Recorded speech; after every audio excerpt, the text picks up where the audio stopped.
त्यो आइफोनलाई अहिले मैले के गरेँ भने कतिपय आइफोन हुन्छन् कि मोबाइलमा पानीमा राखे पनि त्यो बिग्रिँदैन। त्यसको लागि आइफोनले के गर्यो भने अलिक फुटाइयो, त्यसको फुटाएर त्यसपछि राखेपछि त्यो भित्र पानी मजाले छिर्छ। निर्णय कार्यान्वयन गर्नको लागि एउटा उपसमिति गठन गर्नुभयो हाम्रो, त्यो उपसमितिले त्यही निर्णयहरू कार्यान्वयन गर्यो। एसीको मोबाइलहरू नष्ट गरिएको छ, के हो प्रक्रिया, कसरी यो अगाडि बढ्यो?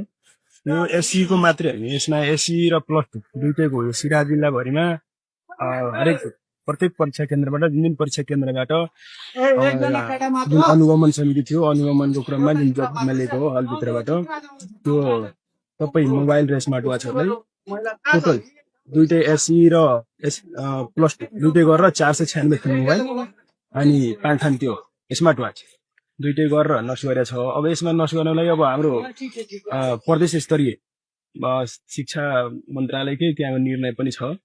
त्यसको आधारमा अनि यहाँ जिल्ला परीक्षा समन्वय समितिको निर्णय छ, त्यो तीनचोटिको पटक पटकको निर्णय पनि छ, एसएलसीको र पनि एसईको र प्लस टूको दुइटैको।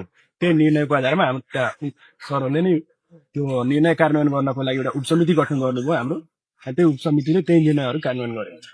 अनि यो ड्रममा चाहिँ त कतिपय मोबाइलहरू त बिग्रिन्छ, अरू जुन आइफोनहरू छ त्यसलाई के गर्नुभयो? त्यो आइफोनलाई अहिले मैले के गरेँ भने कतिपय आइफोन हुन्छन् कि मोबाइलमा पानीमा राखे पनि त्यो बिग्रिँदैन। त्यसको लागि आइफोनले के गर्यो भने अलिक फुटाइयो, त्यसको फुटाएर त्यसपछि राखेपछि त्यो भित्र पानी मजाले छिर्छ, नष्ट हुन्छ। अब यो पानीमा 24 घण्टासम्म हामी राख्छौँ यहाँ।